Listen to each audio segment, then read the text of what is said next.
Good morning, good afternoon, good evening, and welcome to 1% Better, where we take a look at hidden stories in sport. Someone once described this podcast as if a storybook and a sports science journal had a kid. This would be it. I'm Xylon, and I'm joined, as always, by the Sports Science Journal on this call, Dr. David Lipman. And I've got a question to him to prove that he is a doctor. Don't know if we've covered this before, but what is hyponatremia? I know you've talked about it Low a lot of salt. times. Yeah, it's low salt. So yes, it is low salt. Apparently, it's when sodium concentration in the blood falls below a certain level. Do you know what that level is? Is it 125? Close. 135 millimoles per liter. How do you remember Okay. this stuff, man? I mean, you generally don't because you're generally just looking at the results from the thing because some of the labs are slightly different. I mean, sodium's pretty consistent. Yeah, like people, there are people who would ask that question to who'd laugh at me for not knowing. People who do a lot with this, endocrinologists, etc., and the internal medicine physicians. I didn't do as much with it, so it doesn't surprise me. I didn't remember. Certainly saw a couple of cases of hyponatremia. Lots of, I mean, the ironic thing is the name is hypo, so low, and then natremia being salt in the blood. The ironic thing is generally hyponatremia happens because of excessive intake of water, not low amounts of salt. So Is the it's always a water balancing act. diluted? Yeah, exactly. Yep, exactly right. And to get rid of water, you have to pee it out, and generally you need salt to help move the water, or they move together. So as a result of that, you end up peeing out extra salt. Oh, interesting. Very interesting. Speaking about salt and sodium and keeping balance, someone who will help you do that is Precision Fuel and Hydration. They're a supporter of this podcast. By the way, you and I were watching Western States this weekend. All I noticed was Precision Fuel and Hydration, whether it was athletes, whether it was crew. It was so cool to see their presence at the race. And a big shout out to them. The athletes were doing so well. I think the guy who we're going to talk about a little later on as well, but the guy who won is one of theirs. Yeah, for sure. The guy who won was one of them. So they got first, second, fourth, fifth, and ninth in the men's, and then and the person who came third was Killian. So they didn't have Killian, and then they got Killian 11th in Jornet. the women. Yeah, and then they got 11th in the women's. Interestingly, the thing that I clocked that I thought was really cool, the guy who came second, Chris Myers, had a precision fuel and hydration pack, which was really cool. Actually, got a mention on the podcast, on the broadcast.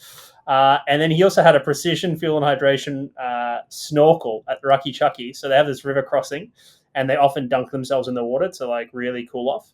Yeah, he was wearing a snorkel, which is more of a joke than anything else, but I thought it was really cool. Like, just that is so on brand for Precision. So yeah, shout out to Precision. And if you want to talk to the team and book a call in to talk about your fueling strategy, then we have a link in our show notes that will apply our discount code. So we have a discount code which is OPB 2025 that is applied for you automatically if you follow one of the links in our show notes. That will give you a 15% discount on your first order.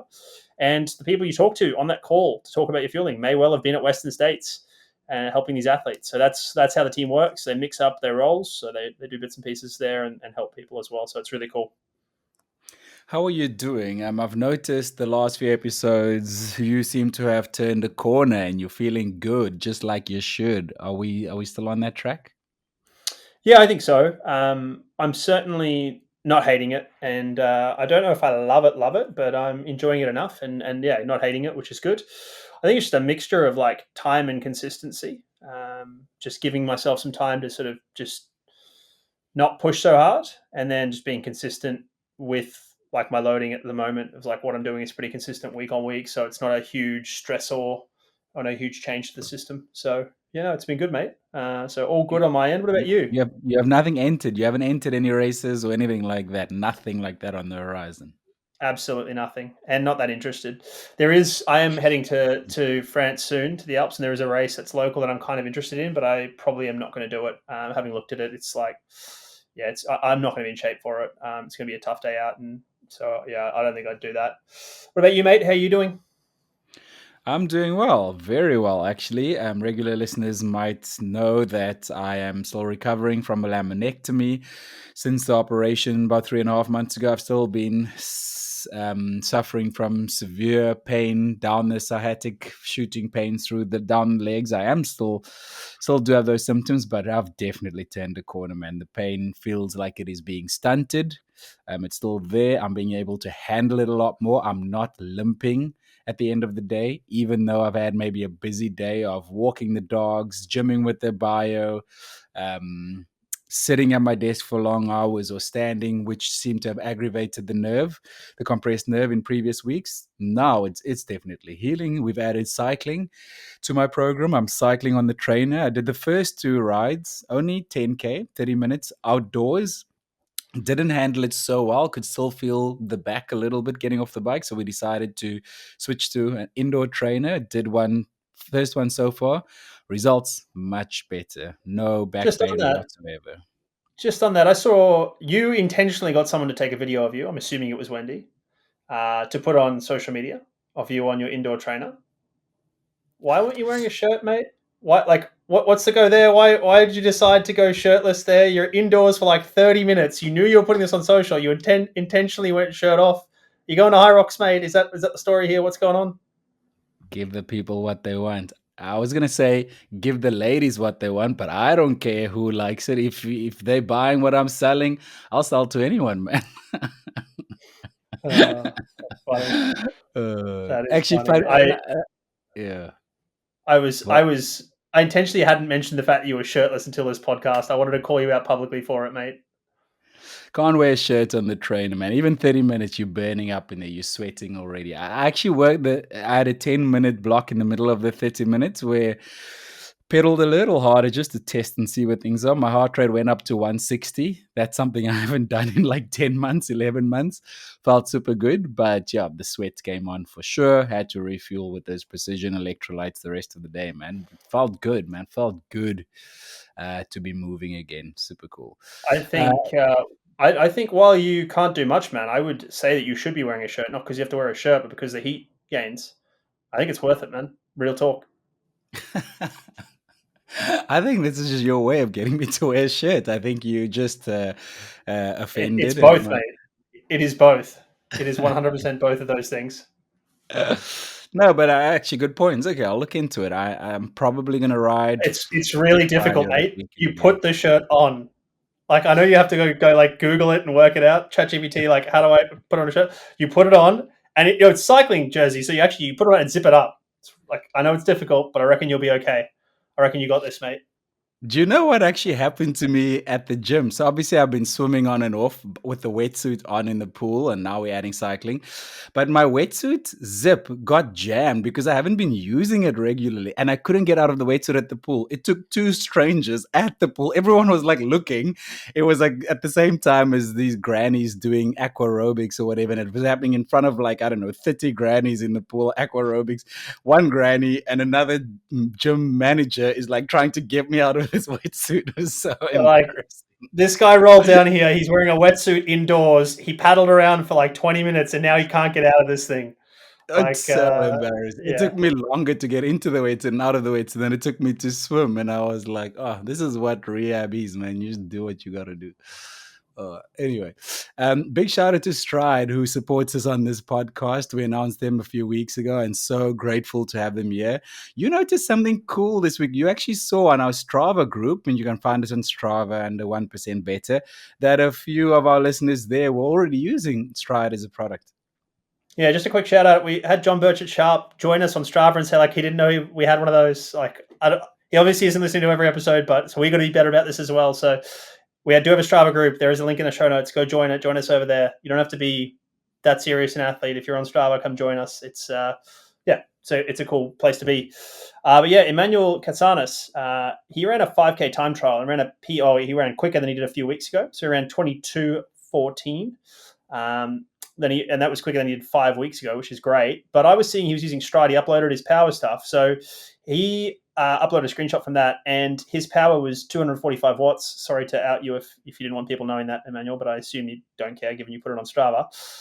Interestingly, his critical power is 244. what I'm saying from What's that the is difference? I think what's the difference between critical power? Well, I mean, it's 1 watt is the answer, and because of that, I think he can either run that pace for his 5K. He can actually either extend that or indeed run a bit quicker for 5Ks.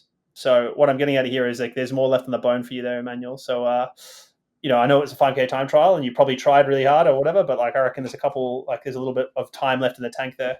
So I that's wasn't exciting. asking you what is the difference between 245 and 244. I know that's one. I was asking you what's the difference between average power and critical power. So critical power is so average power and critical. So you're thinking about average versus normalized power, or power versus Yeah, normalized power in cycling. That doesn't exist in running yeah, because there is no freewheeling, right? So the normalized power is about when you roll over a hill and do nothing, right? Or when it's a bit more spiky. That's not as relevant in running because your power is a lot more similar. And again, remembering we're not pushing into the pedals; we're talking about metabolic power. So uh, critical power is more like FTP. It's basically the same thing as FTP. So okay. what I'm getting at here is his FTP. Depends on how you like the exact algorithm you're using for it, or the exact duration you want to use for it. But it's meant to be something you can hold for right around an hour. So what I'm getting at here is like he's got a lot of meat on the bone left here. Even if it's a half hour, then I'd say he's got more left on than this. So all of that is to say, great work, Emmanuel. Congrats on the 5K. I reckon you got more left. And if you want to be like Emmanuel, obviously you can follow the link in our show notes and we'll take you to Stride and go check out what they're doing over there. Perfect. Should we get to some community shout outs? If you'd like to follow us on Instagram, by the way, I know a lot of you engage with us there and like sending us questions there, which is super cool. Our Instagram handle is 1% Better Pod.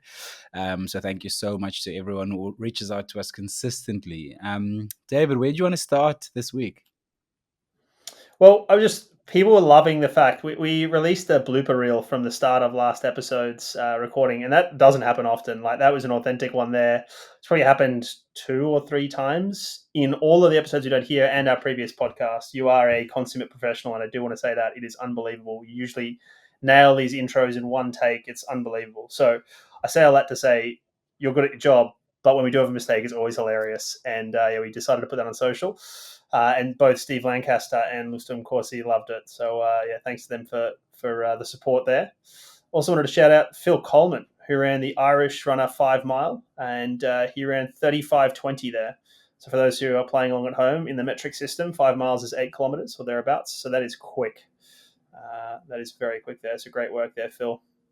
Also, shout out to James Burke, who took on the HOTW triathlon in Ireland. He was sixth overall, first age grouper. Yeah. So Shout out that to is you, James. that's hell of the West. And so they have one of those in Australia as well, in the middle of Queensland, which is actually a hellish place on the west. And I believe this one was in Ireland on the west coast there. So, and then Patrick Reiter, he came second in the Sandhauser 10 in 36:47. So that was really, really good. I think Patrick's a young triathlete from memory there. So great work, Patrick. We did want to correct something that we mentioned on last week's podcast. Heather is becoming our fact checker on this podcast, which I absolutely I love love. it. I think Yeah. she was commenting on Spotify. Can you remember what we're talking about? Yeah, we were talking about the Diamond Leagues and where they go, and I mentioned that the next one was in Portland, was the pre-classic, but it's because in my mind I often collapse Portland and Oregon together, and that is fine for people who live in Portland. Everyone else gets offended by that, so my apologies there. But the pre-classic's actually in Eugene, which is outside of Portland. So I've actually been out to Eugene, I think from memory. I think it's where Nike is. I've been out to no, Yeah, Nike's in Beaverton. Sorry, Nike's in but they have a Beaverton. Before I get another big, correction. yeah. But they have a big So presence in Eugene and the track that's yeah, there. yeah. Because that's Oregon. I believe that's where the University of Oregon is, and the University of Oregon is a big Nike school, unsurprisingly, because that's kind of where they started. So Heather said, "Great episode, thoroughly enjoyed it. Pre-classic is held in Eugene every year. This is where Steve Prefontaine attended college. This is the 50th year of the event. They're saying the women's 800 is going to be exciting, and the Bauman Mile is generally a headliner." This is a small correction, as it was stated that it was in Portland, which is around 100 miles or 160 kilometers away. I appreciate her doing the math on both of those to suggest. I'm glad that she works in both sets of units. So thank you, Heather. whatever we just discussed now with Beaverton and Oregon and Portland, we probably got something wrong. So I'm looking forward to your correction next week again, Heather. Yeah, yeah. Let's have a look at what's come across my desk. David wants to talk about rugby and France for a second. So let's just brace ourselves for 30 seconds and let him have his moment. Your team, Toulouse, didn't they win the top 14? Yeah, the Toulouse got over Bordeaux in a battle of the battle for the top 14. So stoked to see Toulouse get up. I know one of our listeners, Laurie Rennick, will be really happy to hear that as well. He's a Toulouse fan. He's the one that got me involved with Toulouse. So that was without Antoine Dupont and having had their 10 Roman Ntamack injured during the game. So that is a big effort. They did really well there. So congratulations to Toulouse. We've talked about the Backyard Ultra on this podcast a bunch of times. It is a form of ultra marathon where competitors must consecutively run the distance of 6.706 kilometers or 4.167 miles in less than an hour. And they must repeat this every hour until there's only one person who completes a full lap. Now, we had one of these happen in Australia recently, and I think it was, I mean, you sent it to me, and it seemed like pretty big news. Yeah. So just if people are trying to work out why the distance is so awkward and weird, it's because it adds up to 100 miles every 24 hours. So Okay, that it's makes sense. yeah, so you do 100 miles every 24 hours. So this was a Dead Cow Gully back at Ultra in Australia. So the winner there was Phil Gore. He beat Sam Harvey. So Sam Harvey started, he ran 781 kilometers. Phil Gore broke the record, ran 798 kilometers, which is 495.85 miles, which was 119 loops, which happens in 119 hours, which is 4 days and 23 hours. So Wow. that is that beats the previous record by 3 loops, which means that Sam also broke it by 2 loops. And the final loop he did in 33 minutes. So he was in great shape. If you see this video online, I was so astounded by this. He was in great shape, and Sam was cooked. It was like that. It was like very clear who was going to clean this up. It was unbelievable. How is So that possible? Would they sleep during this? Because I mean, you probably don't have that much time to sleep. How long does just under 7K take you an hour? well, it depends, right? Because this is the whole thing about it. This is why the format's so interesting. Is that like you can either go really slowly and like do it in an hour and eat. So you might say, listen, I'm going to take my pot of noodles and walk, and then jog the rest of the lap or something, and sort of just start off and then go nice and slowly and do the lap really slowly, and then straight away go for the next lap. So you do this sort of like that's whatever that is, 8 miles is it's 12Ks. You sort of do that straight, and then you might try and speed the second half of it up, and then get back and sleep a little bit. So whatever you want to do, you've got time for. So people take micro naps, they eat, they change shoes, they change shirts, all that stuff. So you really need to be, I think, to do well in these things, you need to be able to do them quite quickly. Obviously, 33 minutes is very quick for that amount of time. So you need to be able to finish quite quickly or do them quite quickly, because you've got to be able to go at a sub-maximal level for a long time, right? So that needs to be such a small, like this needs to be less than zone 2 for you for most of the time. So yeah, fascinating. I'm fascinated with his sleep, whether he's slept or not. And we're going to talk actually in the next few weeks on sleep and how you can better improve your sleep. So if we had to look at some data into that. So if you haven't subscribed to this podcast yet, please do so. We'd really appreciate wherever you're listening from. We're also on YouTube now. So if you want to catch us on YouTube, you can search for 1% Better Pod, Hidden Stories in Sport on there. But if you're a listener and you followed this and you know about the Dead Cow Gully, get in touch with us and let us know if he slept at all. We spoke in previous weeks about Tyreek Hill. Plays football for the Miami Dolphins. Him and Noah Lyles a while back publicly challenged each other to like a fully legit 100-meter showdown, only for Noah to pull out and cancel it later on due to complications and personal reasons. But this past week, I think Tyreek Hill did end up racing Lyles. Yeah, so this was great from Tyreek Hill. It was hilarious. He raced Noah's little brother, Josephus. I didn't realize it was actually Noah's brother. I thought it was another random guy called Lyles. He's like, I've just beaten this Lyles guy. I was like, oh, that's hilarious, funny. Then I thought it was his brother. I was like, oh, it's actually like kind of funny, like kind of better. So Tyreek won this. Last week, listeners would remember he ran 10.25, I believe. This week he ran 10.1. but it was with a 2.7 tailwind, which makes it illegal. So anything over 2 or over is illegal.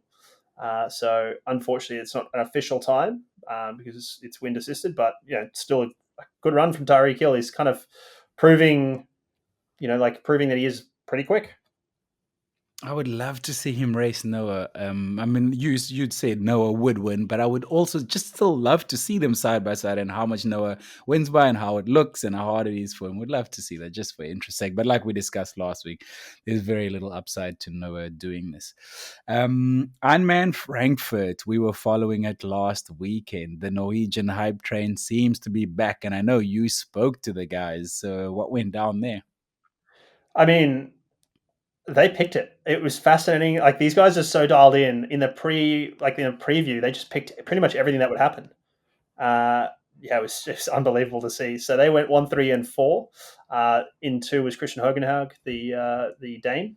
So it's interesting because it's like a battle of Europe, right? You kind of had the Danes and the Germans, and then the Norwegians. They kind of had 3 each in the sort of headliners of who was racing.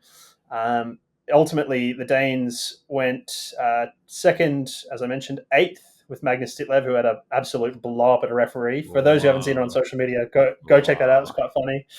And then they had a DNF what as had well. happened was a referee came up to him and actually gave him a red card and disqualified him. I think for not adhering to a yellow card that he had got before that. I think for littering, but it was very close to the litter zone, accidental, etc., etc. But kudos to Magnus for, despite not keeping his cool in that moment and swearing at the referee, carrying on and keeping going with his race, because that card was then later rescinded. Yeah, he said, I read an article today from him actually saying like he really struggled to mentally stay as a result of that. And like, that doesn't surprise me either. Like, I'd have been so pissed off if I was him. They were very, very card happy on that day. A lot of people got penalties that was like a little bit like questionable. So I think that's just a thing we've got to learn, that different referees in different countries will be differently strict, and like, we've got to be okay with that. But yeah, the Germans went 5th, 7th, and 10th. Patrick Lange, current world champion, I think he had served a penalty at one point. He was just a bit far back on the bike to run through the fields. But it was good. I think most people would agree that they were very happy to see Gustav Iden back running well. He's lacking a little bit of durability. He ran 2:38 in the marathon, which, I mean, that's nothing to be slouched at as a flat road marathon time. But this guy, he's a former world champion, so 2:38 is well off where he wants to be. So he's still coming back, but he's doing well. Christian He was won fourth. it. Christian Boom. Sorry? Gustav was 4th. Yeah. Gustav was 4th. Casper Storn, as their countryman, was 3rd. And Christian Blumenfeld, you don't need to say too much about Christian, but he ran a 2:31. No, he ran 2:30. 2:30, yeah. 2:30 high. It was like 2:30, 50 something. And then he ran a 7:25 overall. So, I mean, he's getting close to, that was almost course record. It's almost sub 2:30. So, all eyes are on Nice on a flat run after a downhill to the finish line on the bike. So let's see there. I think you're going to have to run. I would not be surprised if the winner of Nice runs like sub 2:30. That would not surprise me at all. I think Patrick Lange will run sub 2:30. I think KB will go close, and it just depends where they are in the field there. That was great to watch. What a race, man. And then we mentioned Western States earlier. Let's dig into it a bit. It was interesting. It was the first time ever that I watched the live coverage. If you don't know, it is the oldest 100-mile trail race. It starts in Olympic Vale in California, near the site of the 1960 Winter Olympics, and it ends 100.2 miles later in Auburn, California. What went down there, and did it surprise you at all? Yeah, so for those who remember, Emily Horgood, previous guest, was running this, and I said I wouldn't be surprised if she ended up on the podium, and then she would have been in everyone's top 10 pick. So she ended up 10th, so I won't bury that lead. So that's her 5th year of top 10 in a row, which is great from her. Don't know how she'll feel about that. I haven't heard from her. I'm not exactly sure how she'll feel. It was certainly, I'm sure she was hoping for better. I mean, it's a great achievement, and I don't want to belittle that, but I'm sure she was hoping for better, and both from a position and probably time as well. It's not, she's definitely gone faster on that course, and it wasn't a particularly slow or fast year. So certainly she'd had a good block. So she'll go ask some questions there and try and work it out. But in terms of what happened, Caleb Olsen won this. This is the fastest ever debut he had last year, and this is the second fastest time ever. He ran 14:11, which is crazy. So only Jim Wow. Walmsley's been faster than him. Chris Myers came second. We talked about him earlier with the precision stuff. He was 10th on debut last year, and this was the fourth fastest time ever in 14:17. And then in third was Kylian Jornet, the GOAT. It was just the fifth fastest time ever. More than an hour faster than when he won this 14 years ago. Last time he ran this in 2011. So that's where What? that is where the sport has come from. Wow, that shows the So, evolution, man. What surprises me is the small margin of victory, the small margin between all of them. And you sent me a video of Emily Horgood at one of the aid stations, and she was literally in there for 10 seconds, her crew helping her, changing her, giving her what she needs, and she was out of there like a Formula One pit stop, which shows in these finishing times and how closely they're finishing together. yeah, and the value of that, right? Do you have a team? Can you have a team, right? This is why Precision go out and send a bunch of people that support all these athletes, right? So now there's an incentive to be a Precision athlete going to Western States, right? So um, Interesting. yeah, there's certainly some incentive there, and we're going to talk to one of the guys who was sort of heading up all of this. Previous guest of the podcast, Sam Shepard, is coming back on to talk about crewing at Western States and how they do it and how they get people to go so quickly. But there's all sorts of stuff that happens there. People have got paddling pools with ice in them that dunk people in to cool them off. It's crazy. It's really cool to see. But yeah, that is where the sport's going, especially Western States. Like Killian has no right to be doing as well as he's doing at Western States because it's more of a runner's race and he's more of a mountain athlete. So that is just how good he is, given his age and all those other things. Like he's just such an outlier there. Jeff McGavro, another precision fuel and hydration athlete, he had the fastest debut ever. So he came fourth, and that was in 14:30. Dan Jones was his fifth top. He came fifth. It was his third top five finish, the Kiwi, and then Peter Freno was another precision fuel and hydration athlete. He got ninth on debut. So I mean, they just keep finding. I don't know how they keep finding all these young, good athletes, but they're there. What happened in the women's field? Well, I mean, this is a great story for those who don't know about Abby Hall. So Abby had a horrible leg fracture, like atrocious. So go check out her Instagram. I think it's Abby K Oh, Hall. what's happening? You're struggling. You struggle with numbers now. It's moving on to words. Oh, old age. Man. Yeah, it's terrible, but yeah, it's at Abby K Hall, I believe. So she had a horrific injury, and she's actually crewed. She crewed three previous winners. I think she crewed Ruth Croft, she crewed Tom Evans, and she crewed somebody else. I can't remember, but she's done a bunch of crewing to help people. So it's really cool to see that she had her day. So she came in 16:37, which was the fourth fastest women's time ever. Like, let's not forget that some of the people who've won this, including Katie Schad and Courtney DeWalter, so she is right up there. She was 11th overall. Fu Zhaozhang came in second. Marianne Hogan came in third. And I sent you a video earlier of her power spewing, inspired by the aforementioned Christian Blumenfeld. And then Caitlin Fielder, the Kiwi, on her 100-mile debut. I sent you a text pretty early, and I said she was in about 16th or 18th at the time. And I said, watch her. She's a gamer. She'll come through the field. She's really experienced and looking really good. And she ended up coming 8th, which was great from her. And then we talked about Emily Horgood already. Other people that people might have been interested in hearing about if you weren't following, David Roche was a DNF, apparently due to fluid issues. Vincent Brouillard, also DNF. And then Jim Walmsley did not start with a knee niggle. Listen, did Marathon du Mont Blanc happen this past weekend as well? Same weekend as Western States? Yes, yeah, it did. I mean, it's a Golden Trail World Series. Not a lot of these people would do both of them. I mean, someone like Killian might go and run parts of the Golden Trail World Series. Caitlin Fielder did a bunch of it and that sort of thing. But a lot of people would not see this as a conflict. It certainly is a media conflict. But, yeah. Anyway, so I wanted to shout out, there's a great, probably the best coffee shop in Chamonix. It's called Moody Coffee Roasters. It's unbelievable. I love going to Moody.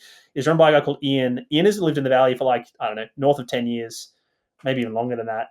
He just started trail running like a year and a half ago, despite living in the Valley for that long, in like the home of trail running. And he went out and nailed the Marathon du Mont Blanc marathon. So it was really cool to see that. And a mutual friend of Ian and ours got a bunch of pro trail runners to send him shout outs and best wishes, like the likes of Tim Tollefson. So that was really cool to see that. Cool. But yeah, I think big names are pretty much did what we expected here. These races are like a bit strange because you kind of have relatively new people to the scene, and then you have some big names. So the big names like David Montanini did really well. So I guess there's not a lot of people here that I think our listeners would have listened to, but I think the interesting thing for me is the Milimani runners are a Salomon supported pro trail running team from Kenya, and they're full of Kenyans. And they entered 4 runners. They had Jocelyn Chepnego, she won the women's marathon. They had Nashon Kiplimo, won the men's 23K. Faith Kipyegon won the women's 23K. And Ezekiel Ruto was 4th in the men's marathon. So they sent 4 runners and they had 3 wins and a 4th. So, yeah. Is this something we can expect in trail running in the future? East Africans playing more of a role in podiums, like compared to what we're seeing in road running as well? So the question is, why aren't we seeing more of it already? So part of it is access and interest, right? So that's part of it. So as money comes to the sport, they will come. It's part of it. The second thing is there are advantages that they have, like physiologically, when we're talking about tendon lengths, we're talking about body morphologies, we're talking about all that stuff. They start to become less of a factor as we go longer. So where we're seeing success are Golden Trail World Series, which is like sort of marathon distance and below. So I think this would have been about 4 hours. I think it would have taken them to run the marathon. So yeah, for context, it took me 6.5 hours to run the same marathon. So like, it's like we aren't the same. But in the context there is that like it's less running. Like so this is actually, to be honest, Marathon de Mont Blanc, the first probably like 15 Ks is very runnable. Like not all runnable, but for these people they would have been running it and they were running it fast. And then there's certainly a block out of Vale that's probably another 5Ks, which is also very runnable. Some mild uphill, but like all of that is runnable. And then there's some serious mountain stuff. But what I'm getting at here is like in that context, when these people are so much more efficient because of their tendon lengths and all those things, there's their advantage. But if you talk about technical mountain running and you're talking about like UTMB, where it's a mountain race and you're up and down in nights and days, like I just don't think we're going to see East Africans move to those distances. I don't think it's going to appeal to them the same, and I don't think they have the same advantages at those distances because it's much less of a running thing. So there are certainly other factors at play here. Could we see it? Certainly, and I think they could compete at the highest level. Will we see it is a different question. I think the answer is probably going to be not quite as much because those advantages aren't necessarily there. Well, it's very interesting that major brands like Salomon are already showing interest there and putting investment towards that. So, yeah, it'll be interesting to see what happens in the future. Let's keep an eye on that. I saw a big announcement last week, and I wanted to get your take on this. What you think of this? Did you see this? That Challenge Roth are going to start dope testing age groupers. Yeah, so we talked on the podcast previously about the fact that they ran a survey at Challenge Roth on age groupers, and a bunch of them said that they were doping, basically. They admitted to it. So on the back of that, they're going to start testing them, which I think is fascinating. I think kudos to Challenge Roth for doing this. This is going to be a real headache for people. And I think at the time we said, firstly, many people who listen would probably be astounded at how hard it is to make sure you're actually clean. So I think the analogy I gave is like, it's kind of like veganism. It's really easy to be like 95%, but like that last 5% is really hard.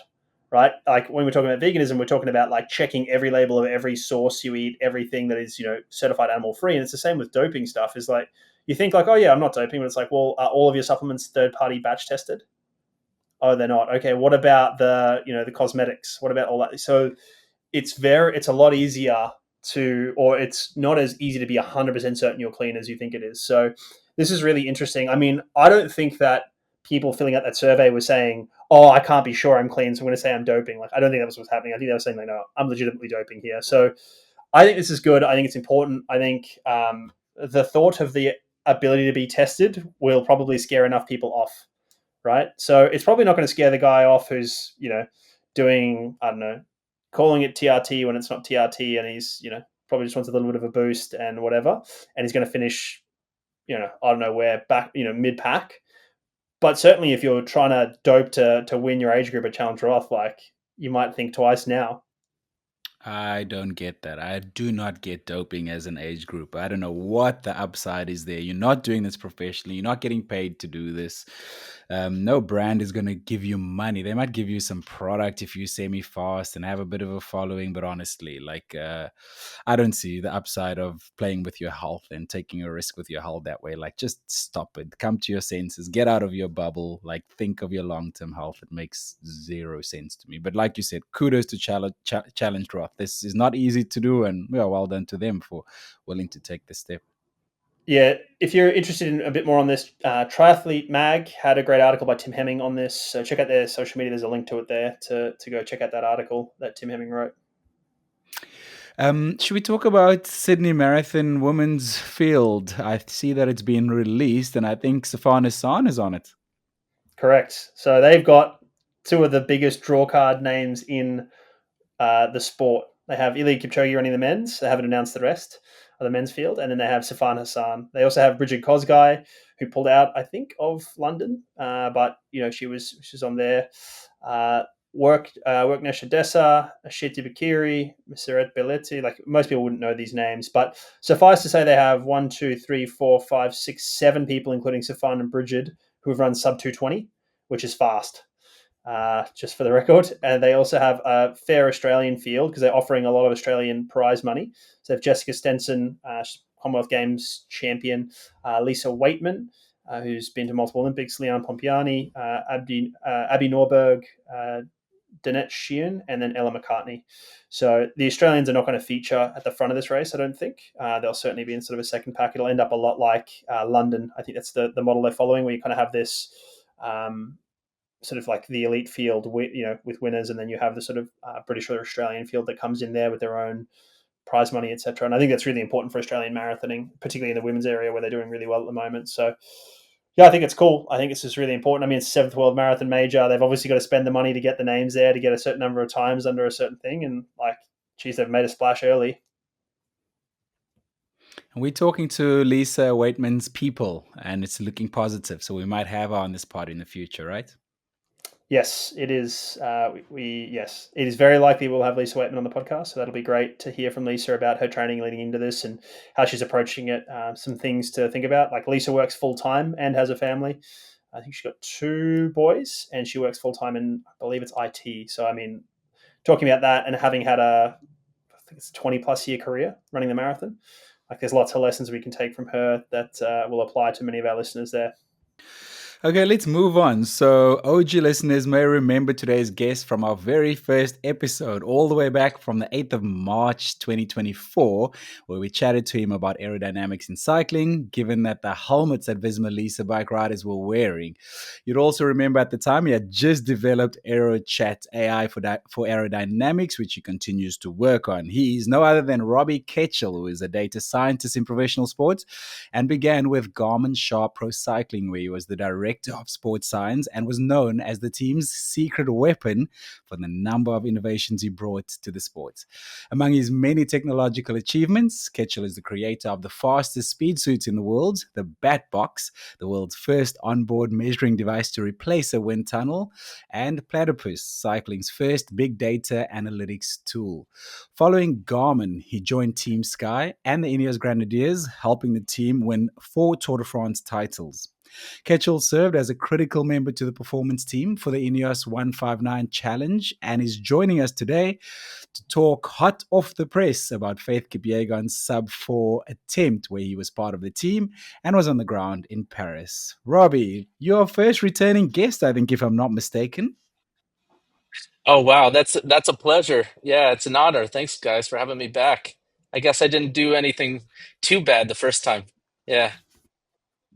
No, you killed it. You killed it the first time, and it's nice to have somebody in the Rolodex that we can call on when it's aero time. I actually was speaking to you a little bit a while ago, just catching up, and I was going to ask you about some thoughts around this. You said, "Actually, I'm working on it," and I was like, "Well, can you come back on the pod and talk about it?" You sort of said, "Okay, after the challenge, I can talk about it." So that's why we had to wait. But it is also awesome to have somebody that we can call about aerodynamics.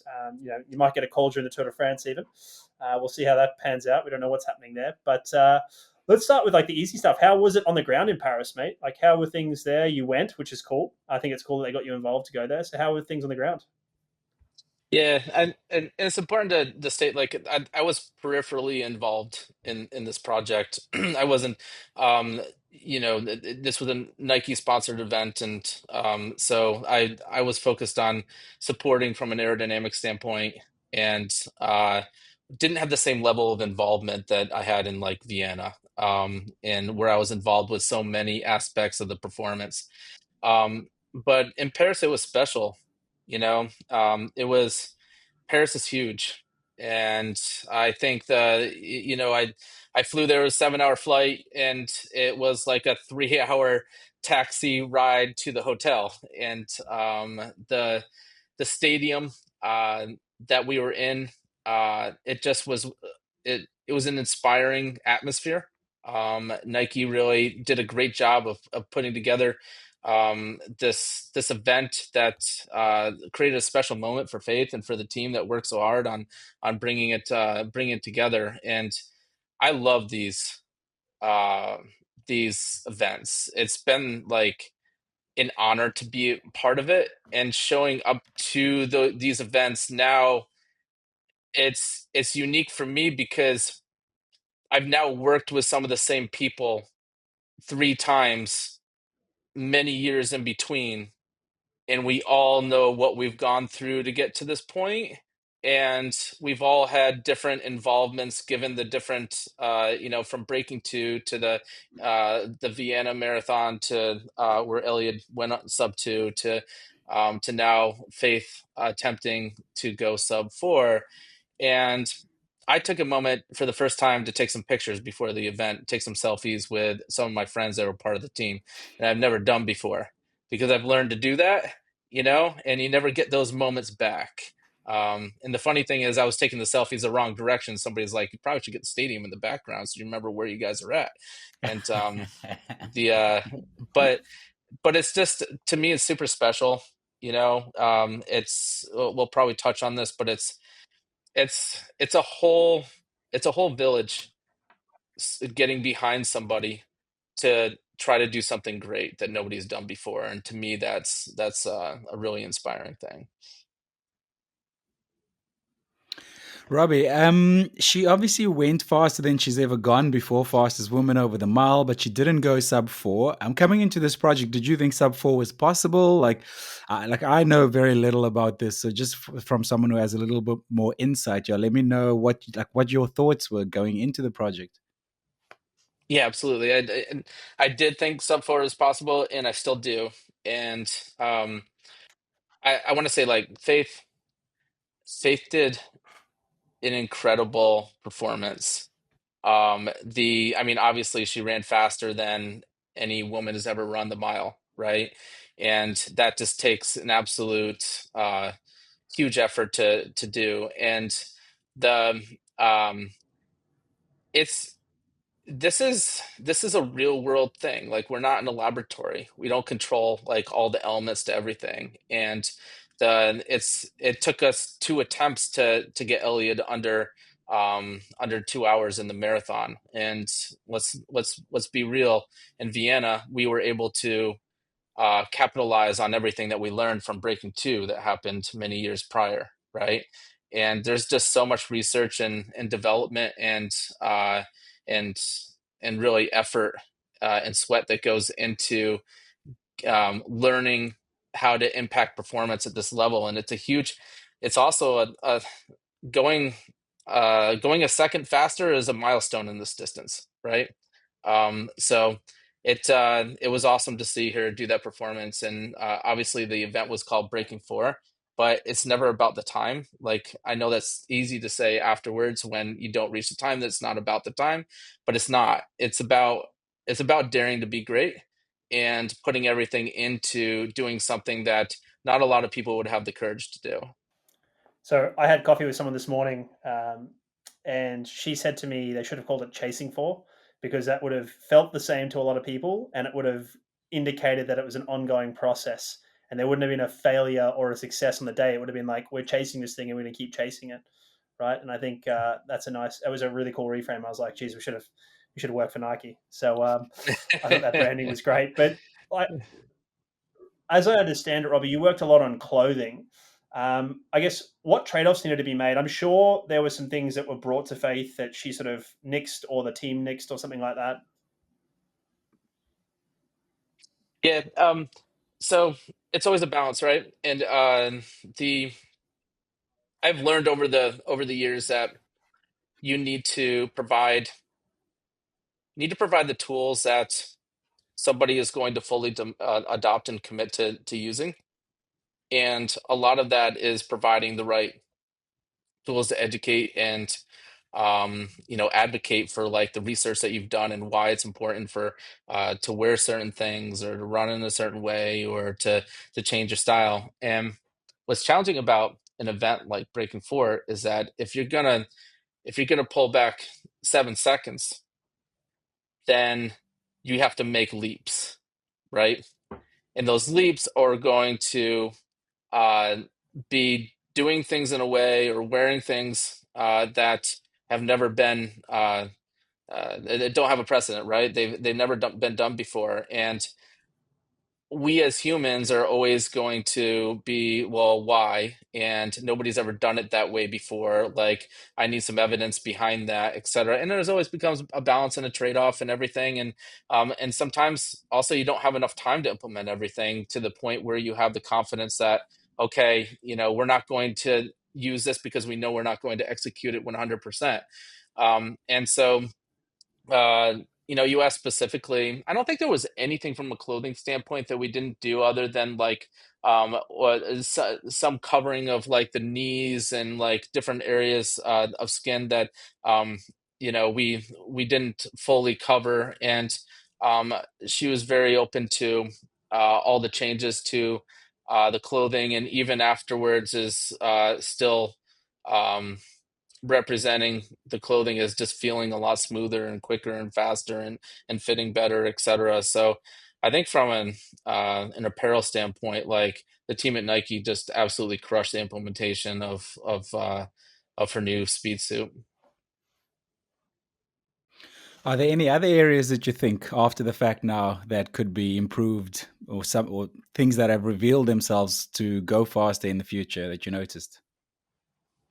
Yeah, there's always learnings. Like there's and I'm always more aware to the things that like I'm involved in or that I study, and wind is my thing. So I'm always thinking like how do we optimize uh Wind how is do also David's thing, but it's a different kind of wind. no, man, let's not go there. So you know Don't mind him, mate. Carry on. yeah, so like when you're running in a pacer formation, the type of wind that you want to hit that pacer formation is different than what you would want to hit you if you were running solo. So if she was running solo, we would want absolutely no wind, right? Because she's running in a circle. You can't have just a constant tailwind. And so you would want just zero wind. Running in a pacer formation, you may want higher wind speeds, or you may want optimal wind speeds. And that maximizes the effect of that formation as long as that formation stays intact, right?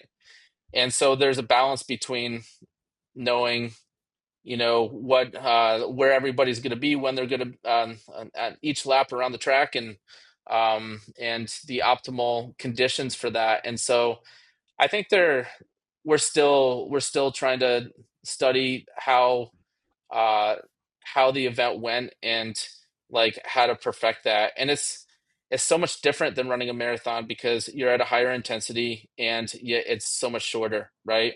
So it's like a higher risk, higher reward situation.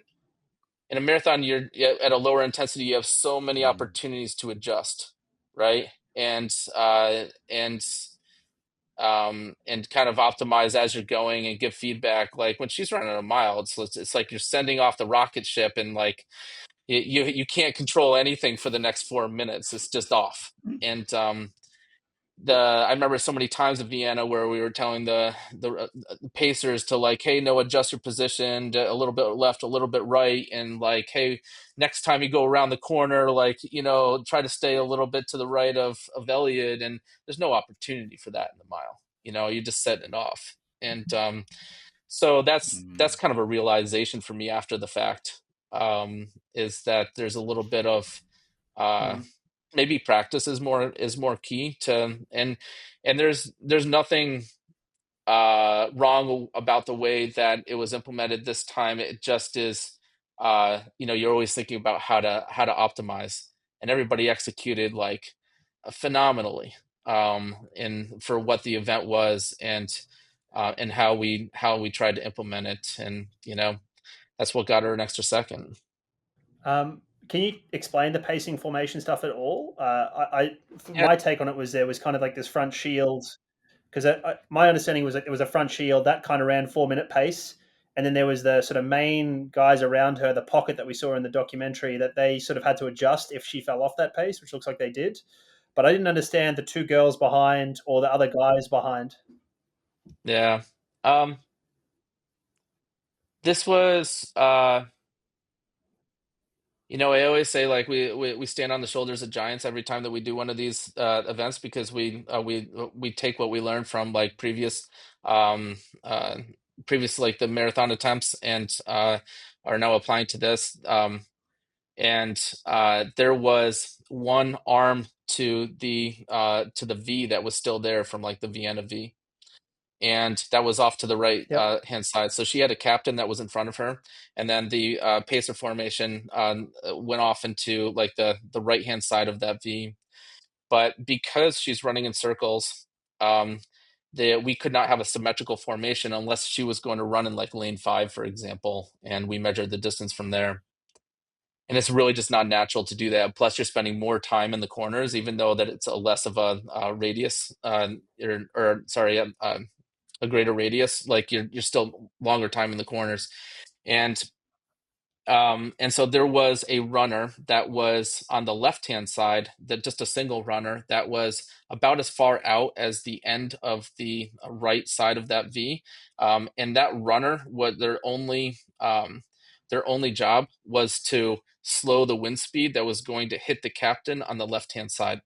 And so on the right hand side, we had the same outwash type of effect that was happening from the Vienna V, and it hit the captain, so that there was a maximal wind speed that came off the right of that captain, and then a lesser wind speed that came off of the left of the captain. And what that did is it actually rotated the drafting pocket so that it was rotated to the left, and so Faith's job was to run a little bit to the left of the captain. So the captain was actually on the outside of like lane 0, right? And or lane 1, call it. And Faith was on the left hand side, right on the line. And what that allowed for her was that she had a little bit of force on the right side that was helping, giving aerodynamic lift. So as she was turning left around the track, it was actually supporting her. Plus, it allowed us to have her on the inside lane. The pacers that were behind helped shape that pocket that she's in, similar to what we did in Vienna, but they were critical for that position. If the runner that was back and to the right moved up alongside of Faith, you actually would have seen Faith have the highest wind speed hitting her direct on, uh, more than any of the other pacers. And so you can see the high risk, high reward situation of having the optimal formation. And so there's a lot of criticality of like the positioning of the Pacers once you start getting into like these formations. So their position was critical. And the idea was that when you're running an event this short, it's really hard to break momentum. And the main formation that was ahead of her was running 4 minute pace. She was running uh she was running behind that and trying to maintain her position in that behind that formation, behind the captain. And they were going to continue running 4 minute pace, because slowing down or decelerating if they needed to, and then reaccelerating once she reattaches, is like an impossibility at these speeds, and just causes too much of a change to that momentum. And so we thought that would just be too detrimental um, to to the tactic here, the strategy.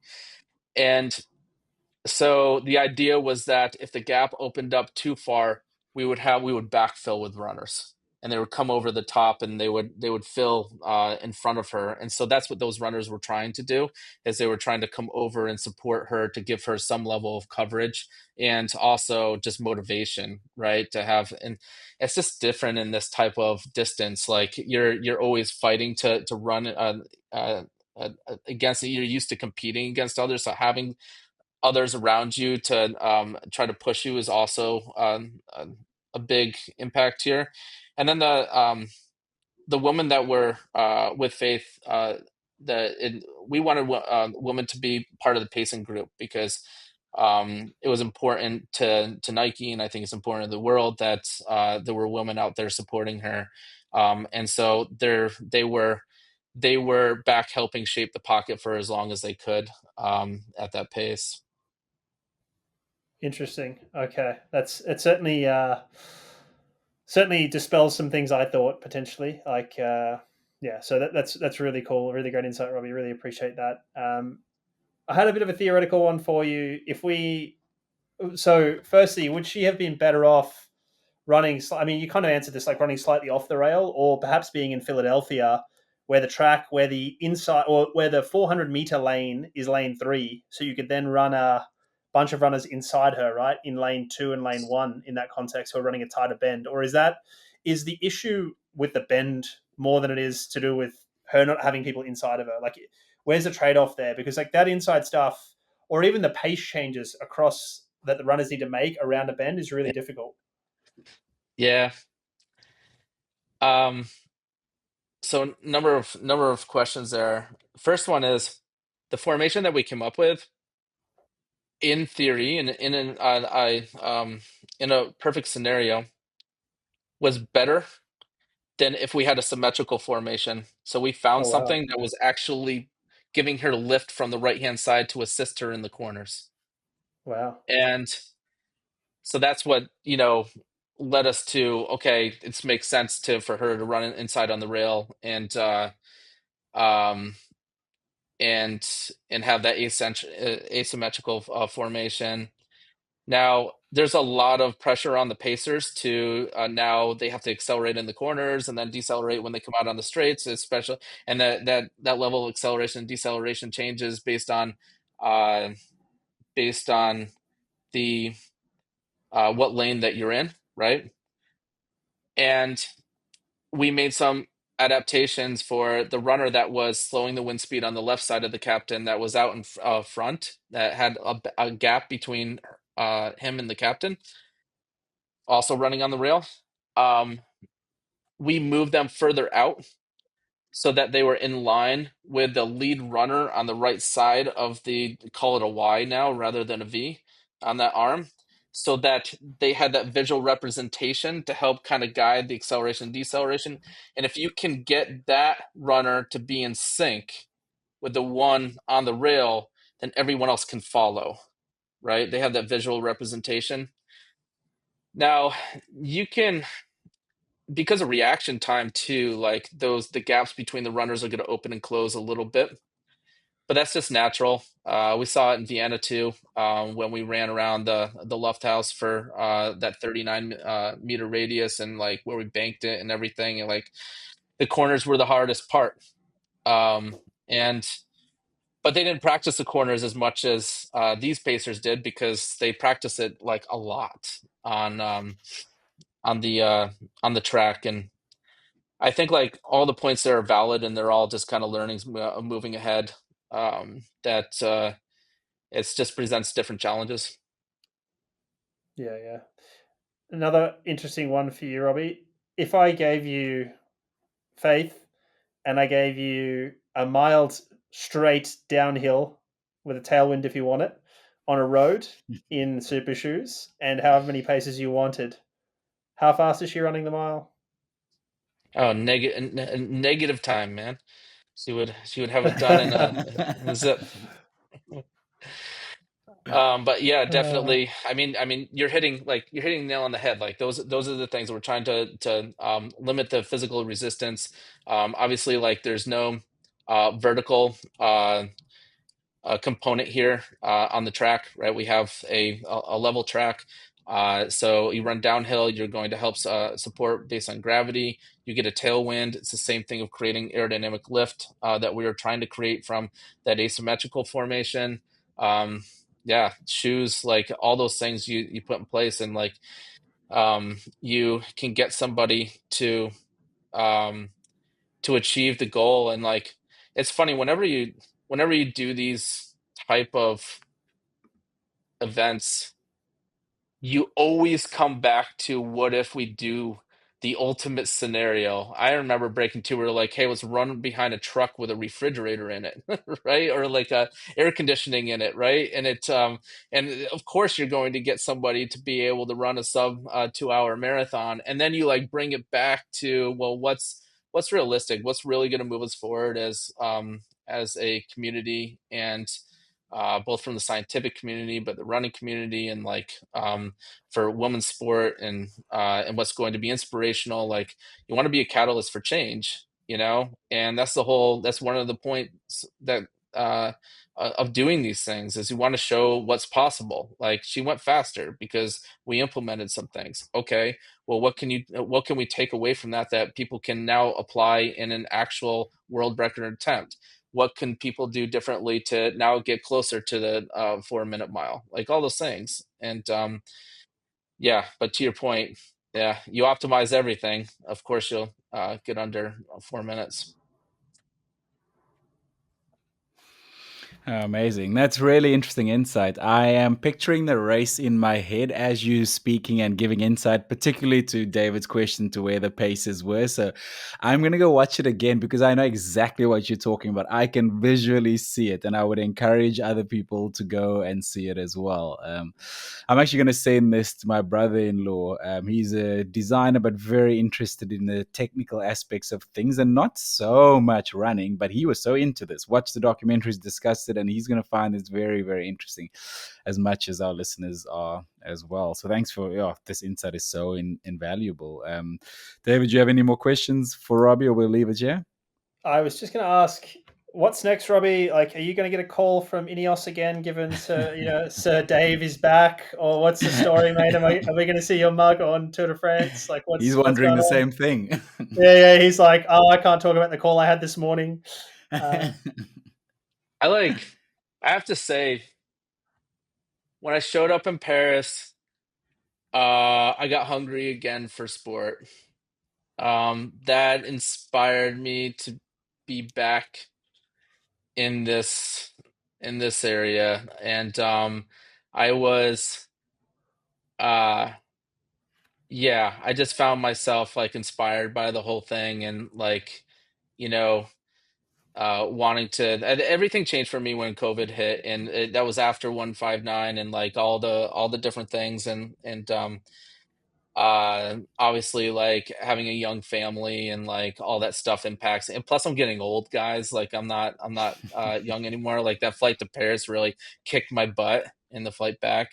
But like, you know um yeah, I just felt the itch. I got it back, and I think I really I really would like to get back to it at some point.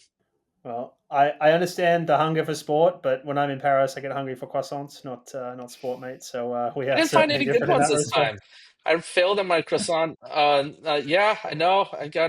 I was going all the wrong places, apparently. Yeah, pretty clearly. But no, Robby, that's been awesome, mate. Really appreciate your time. Thank you. And yeah, we'll put your links to your stuff in the show notes for people if they want to go check out AeroChat or you. And otherwise, just appreciate you being part of the community, mate. Absolutely, anytime. David, thank you so much to reaching out to Robby. And I mean this sincerely, Robby. Thank you so much for coming on. Such interesting insight. Really, really appreciate your time. Do we want to do the doctor's office before we go? Anyone in there this week? So I just wanted to quick mention Bill Dellinger. So he died during the week. I just wanted some thoughts there. So those who don't know Bill Dellinger, he just died at 91 years old. He was like widely touted as Steve Prefontaine's mentor. So he coached underneath Bill Bowerman. Now Bill Bowerman was the head coach. He was probably like Bill Dellinger's probably the distance coach under that. He also ran the 5,000 in the 56, 60, and 64 Olympics, winning a bronze medal in 64. Yeah, he coached with at Oregon, as we said, and then took over when Bowerman retired. The article on him from Runner's World in the wake of his death is worthwhile reading for people who are more interested. So I just wanted to mention that there is one of the people that really influenced running significantly. I mean, controversially, so Bill Bowerman helped start Nike. Bill Dellinger ended up selling the Dellinger web to Adidas. It was a bit of a controversial thing there, but the shoe wars continued or started back in the day. So yeah. I don't mean to make light of the situation, and definitely thoughts go out to his family, but he's in the doctor's office. This is our first death in the doctor's office. Like this. It is the first death. It is the first death. Wow. Yeah, as I said, don't mean to make light of it. Although we did have something on the podcast previously where I said Vale something, and like we had this long conversation about the fact that like Vale, you didn't know what I didn't Vale know what it meant. meant. Yes, yeah. Actually, So I'm not sure what that was about. I can't remember who that was for. I don't think it was in the doctor's office though. No. What are we watching this weekend? I can tell you what I'm watching. The Tour de Are you France gonna has started. copy my homework again? Is this what you're doing? I actually just crammed in last minute here to see what was on this weekend. But just like you, I'm sure I'll be watching the Tour de France. I'm actually going to some of the stages later on in the race. So looking forward to that. And I'll be watching Springboks rugby playing Italy this weekend and Formula One as well. What are you watching? Mate, Springboks Italy's going to be terrible. They're going to murder Italy. Oh, that's going to be bad. I watched the Barbarians last week. That was also not good. They should not play time. They should not play the Barbarians against the Boks. The Boks play the wrong style of game to make a Barbarians game worthwhile. So I'll be watching Tour de France. Probably I'll watch Diamond League from Eugene. And then a bit of the Lions to us. They're still playing their provincial sides in Australia, but the Reds is on this morning at the time of recording on Wednesday. So I'm going to catch up on that, and then I'll catch up on some of the other ones as well. So yeah, that'll be what I watch this weekend. No Formula One for me. Perfect. Let's get Formula One's actually happening where you live, on the island, that little island where you live in Great Britain. Let's get out of here. Thank you so much to everyone who streamed, download, shared this episode, subscribe to this podcast. We really, really appreciate it. And thank you to Precision Fuel and Hydration and Stride for supporting us. We are all aiming to be 1% better, and we'll try to do that again next week, Friday. New episode every Friday. David, thank you so much for putting this together. Thank you, mate. Appreciate you. Catch you on the next one.